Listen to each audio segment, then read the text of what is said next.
Thank you very much. Merci. Thanks.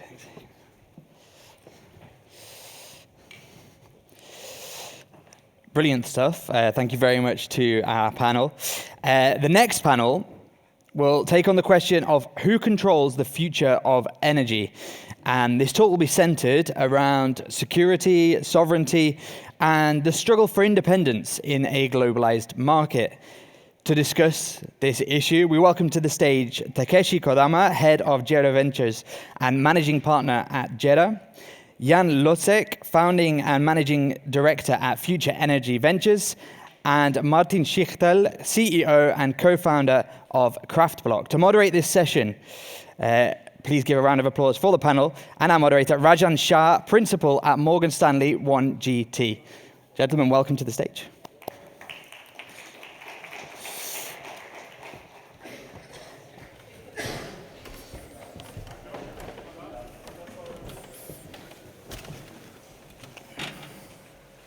Thank you. So this topic is obviously deliberately broad, and this won't be a lecture on macroeconomics or geopolitics or policy per se, but it will touch all those topics.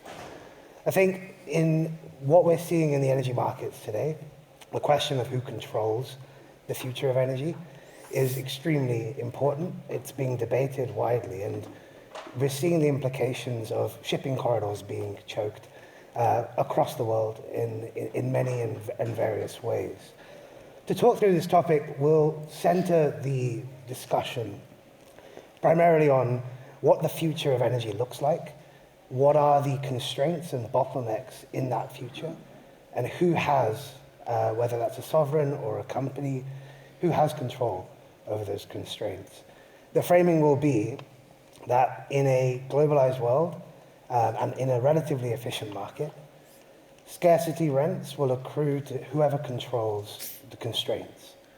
Today, that constraint is typically hydrocarbon supply or shipping.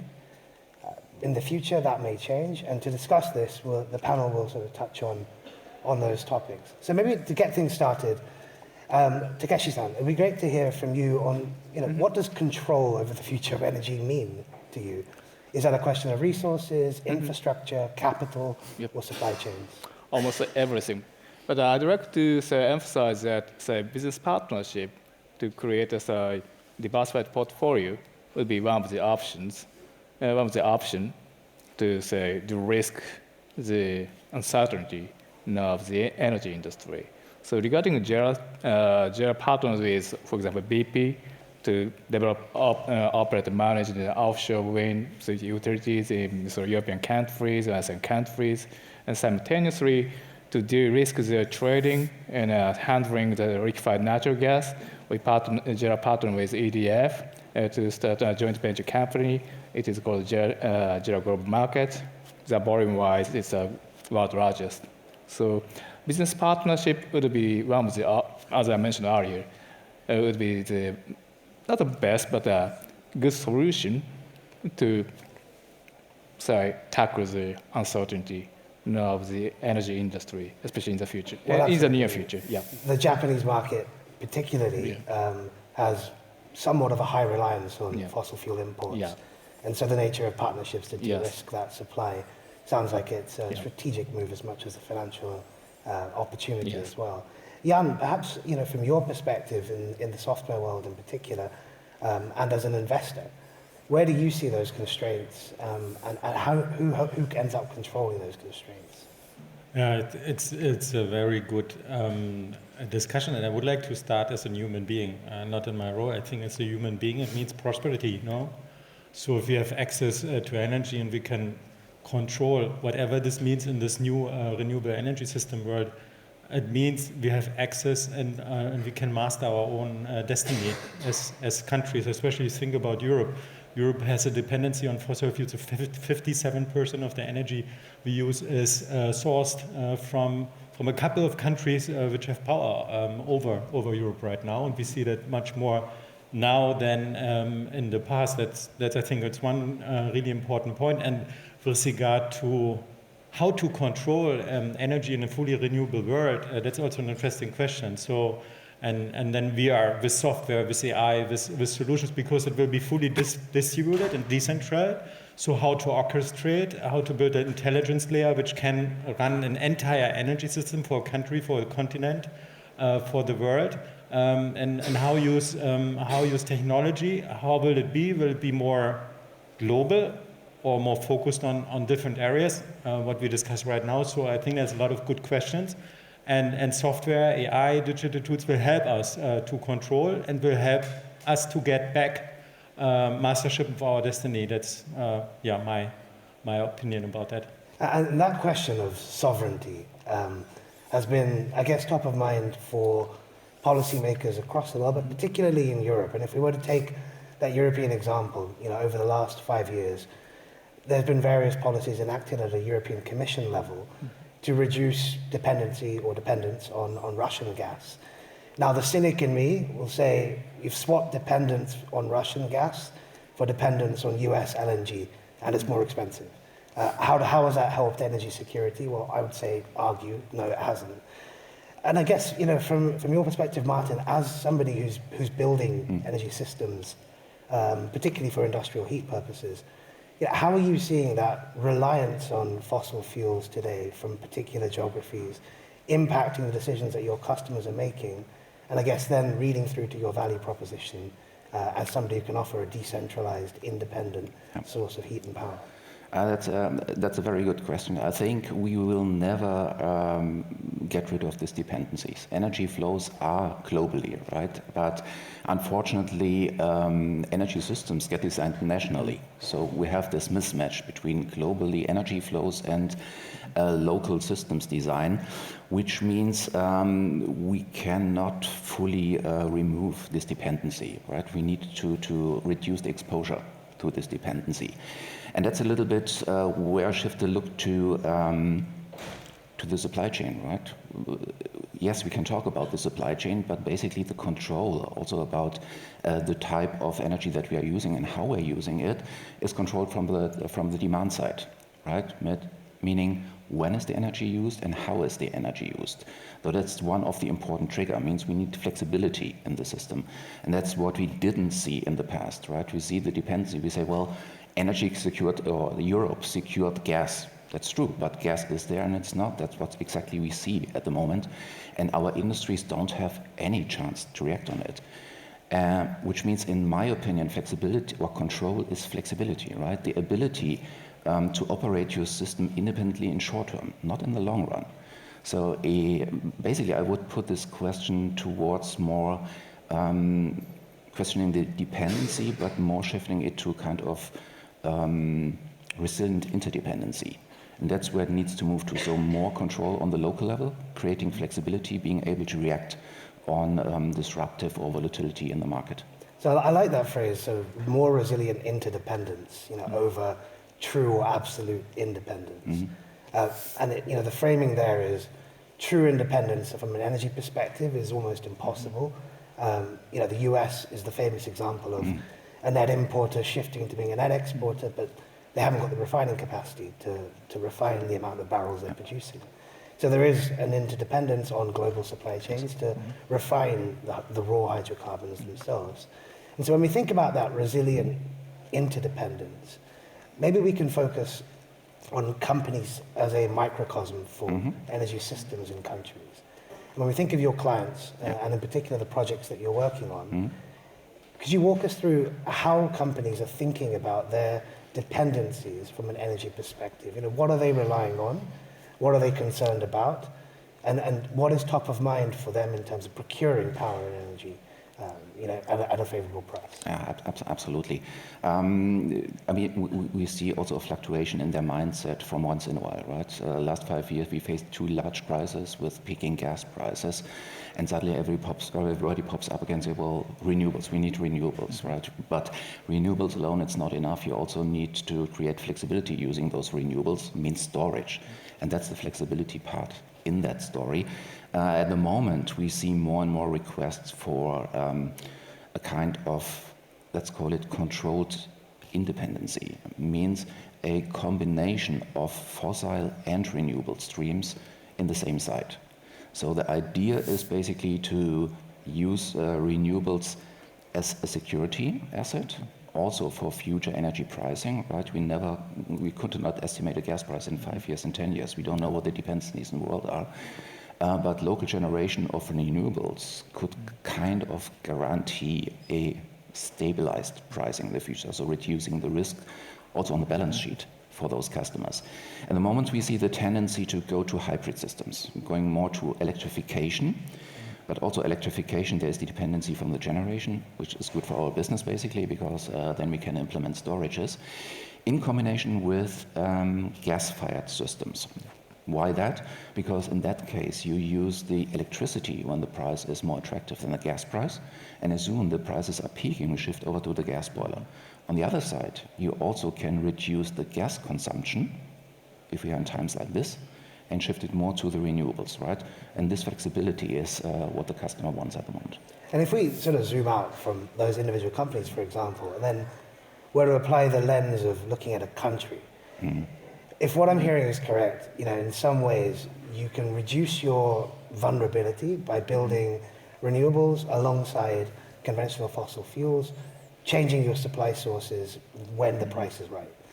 Now, the cynic in me again will say, well, you're overbuilding capacity, right? You're doubling the amount of joules you're producing because you've got enough gas supply to supply your power needs, and you've built now renewables that can also supply those same power needs.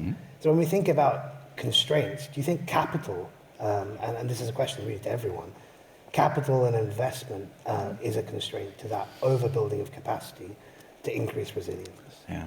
So if I want to reduce my risk in the future, my energy security risk, my energy sovereignty for my company in the future, I think there is no way around investing, right? The system as it is just is failing. We see it more and more, right? Also with the different, also global crisis that we are facing at the moment, and insecurities, how politicians will react worldwide. Anyway, so you need to invest into your own future.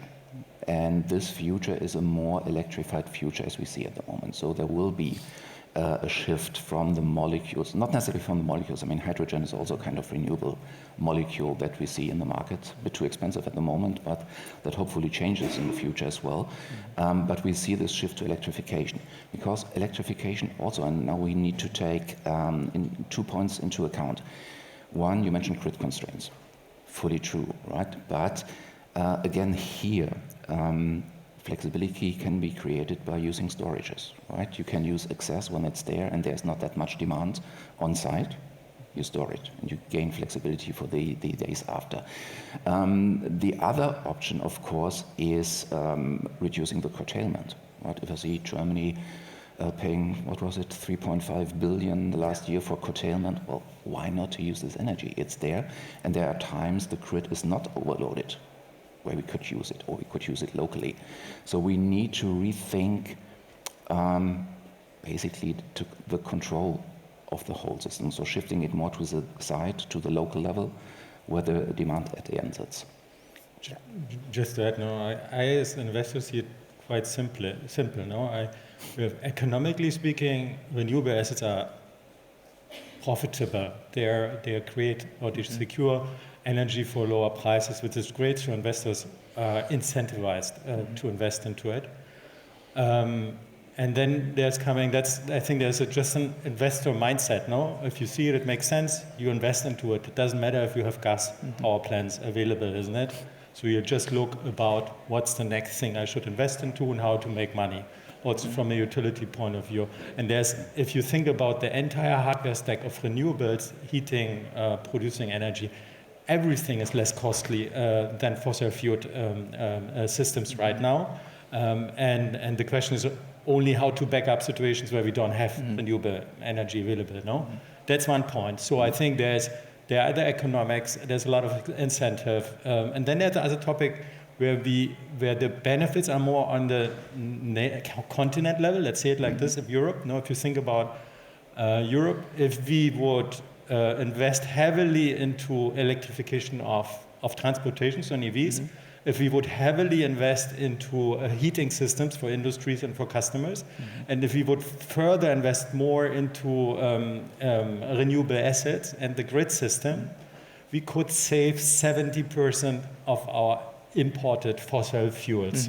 That means 1.6 billion US dollars we could save in Europe. So, and how to organize that is then the question, no? And then, and here I think that's the topic we need to solve, how to organize that, no? And how to create also then partnerships and all this point. But to me, it's just an economical question. There's a question on the, I would say, governance layer or political layer with regard to the more broader question, how to save 1.6 billion US dollars in Europe.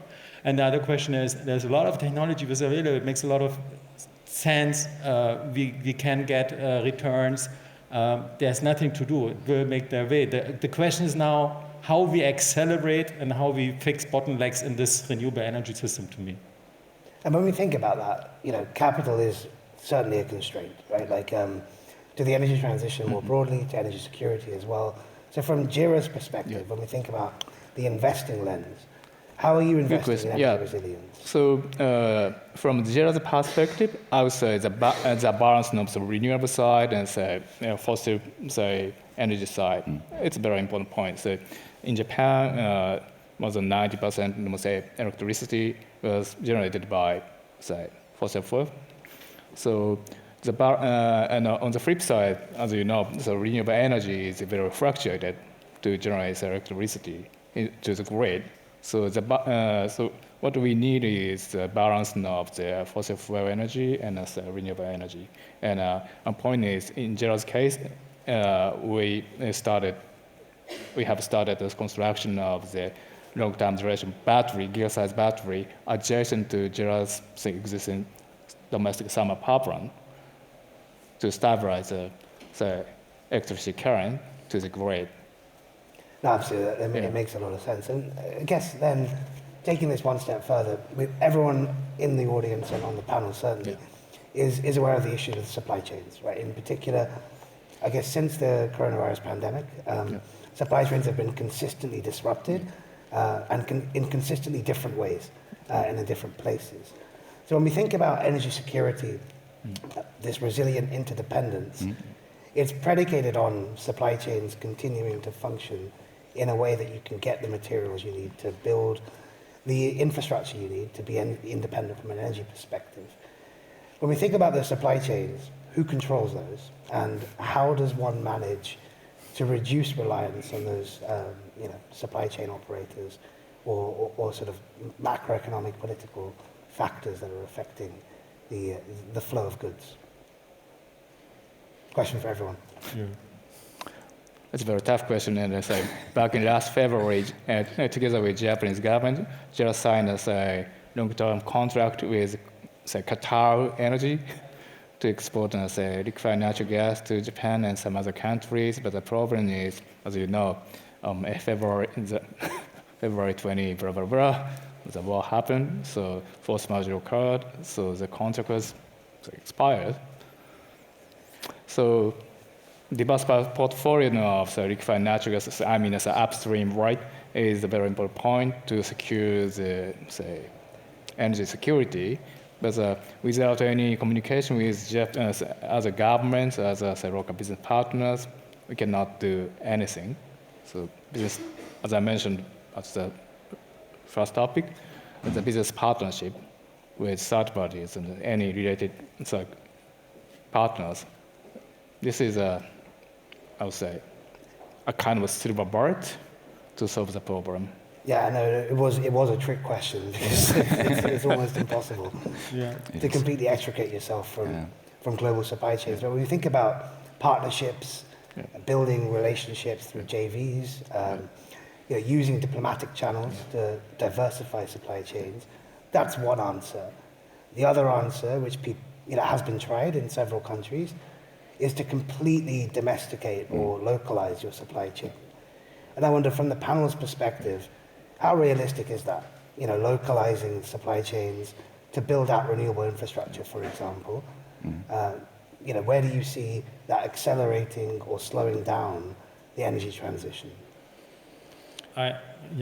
Just go ahead. Okay, I think you need to do both, no, in the very end. And then if you discuss supply chain, there are two aspects. No, one aspect is how to source fossil fuels. So I'm German, no, raised and born in Germany. So we switched from Russia to Qatar and to the US. That's solved, but I think it's a quick fix. In the long term, we really need to focus on building out the more renewable system, which is of huge benefit for all of us. And then there's a second topic, no? The materials I need to build up a renewable system, and the batteries and all this kind of stuff. But I think the argument here is you invest into the materials once, and then you can use it for 40 years. So it's a much lower problem, no? You also need to secure it, but it's just a different thing. And in the very end, you need to do all of this, no? You need to keep working and collaborating together between Asia and Europe and America and Europe and so on and so forth. We need to keep open channels on all levels. And we as business people, we are used to work together and know each other, and we should keep doing it. However, we also, and we see it in the other context, not energy defense right now in Europe, no, and how exposed we are in this NATO partnership against this situation with the US. No, we need to have a baseline on own resources and tools to be at least to be more active. So I think we need somehow, even if we can do it on a eye level with China, we need to have manufacturing, maybe use more technology in order to make it more efficient and to be able to compete. But I think we need to onshore a couple of that main manufacturing functions also in Europe, for example, in order to be less dependent in situations, so to have at least leverage and negotiation power in certain situations. And we see that right now, no, and with any aspects right now in Europe. Mm-hmm. And I guess, when we think about that, again, that is expensive. And the question will always be, who's going to pay? And when we think about the role of policymakers in particular, or governments, in my view, there are sort of three areas of industrial policy that can help improve domestic supply chains. One is subsidizing the build out of those local manufacturing facilities, which is expensive for the taxpayer. The second might be, investing in stockpiling, materials and minerals, which we've seen being important right now in the Strategic Petroleum Reserve, the IEA's reserve barrels. All of that is important, but it's expensive. But Rajan, we pay in Europe 3% of our BIP goes to fossil fuels. Yeah. No, if we wouldn't pay that money, we have sufficient capital available for doing all the things we have mentioned. It's a question then of focus, and that's, I guess, political steer or alignment on that area. That's costly, I agree, but it's less costly than keeping the path we have right now at hand. So we have 3% of margin of our BEP here in Europe at hand for doing all of this measures. So I think there is it's an economical, reasonable way forward. And so when we think about it, energy security is now being reframed as national security. Yeah. And I guess one final area that we might want to explore as a panel is the question about energy security is now interfacing a lot with the question of cybersecurity. Energy assets come under cyber attacks on the order of hundreds of millions of attempts every year. When we think about securing energy supply and securing the energy system, how important is cybersecurity investing or cybersecurity technologies in that resilience question? So my assumption is some false flag attack will occur in a couple of years to, let's say, utilities or say energy sectors, because the innovation with Gen AI is far beyond our expectation, far beyond our say margin. So I do not have any clear answer about your question, but I would say cybersecurity of the energy industry is very, very important. Not the IT side, but the OT side. Yeah. And as a software investor, you Yeah. can imagine that. Yeah, that's a big absolutely. topic. Imagine, no, everything is distributed, decentralized. You have one platform, cloud, whatever, to manage and organize your systems, and you have so many attacking points. So cybersecurity is very important and is part of the, I would say, tech stack of the future energy system. We need a lot of capabilities, and if you look at the data, I don't have the data available, but there's much more hacking attacks right now at energy infrastructure as we speak. No, I personally remember one when I was part of a larger utility business that we were attacked and had 5 million customers at risk in a certain moment. So it's quite a huge risk for utilities and for the countries right now, especially also with this geopolitical strategy of some nations really to attack, to get some leverage. Absolutely. Well, we're close to time, so maybe to conclude or sort of set the error bars for the conversation. Energy security and independence are very important topics for companies, for countries, for regions as well. It's increasingly important today when we see more disruption on the geopolitical stage for a joined-up approach. And that joined-up approach has got to take into account cost and the availability of capital, the availability of technologies to help bring down some of those barriers to energy security. And that joined-up approach has got to involve companies in conversation with policymakers. When we think about the bottlenecks that the energy system faces or the energy transition faces, each of those are independently solvable. The grid constraints, it could be accessing materials, but it's all going to require money. And so that's where I guess the discussion or to center is who controls the future of energy is partly who controls the flow of capital, partly who controls the political direction that these countries take, and partly who's able to innovate and develop technologies that are less reliant on the minerals that are coming from difficult geographies or the metals that are being refined by one country in particular with no other supply available. So that is probably where this discussion centers is there's no simple answer. Independence is a pipe dream. Resilient interdependence, as you said, Martin, is where we need to get to. And all of that requires coordination between the capital markets, policymakers, and companies, both the innovators and the incumbents. Just one point, no? I mean, it's the right people, no? That's the first level of what we need to have in order to solve all these topics you have mentioned. And I think the opportunity here is it's a decentralized system, so everyone can contribute. So I, as a person, can contribute in investing into my infrastructure, so to say. Companies can do that. So it's a much easier if the right people come together and join forces. It's much easier. It's not just on the nation level. So everyone can contribute, and that's why I'm quite optimistic about that we will master this disaster. It is the challenge that will face us all. I think with that, we should conclude the panel. Thank you, everyone, for listening.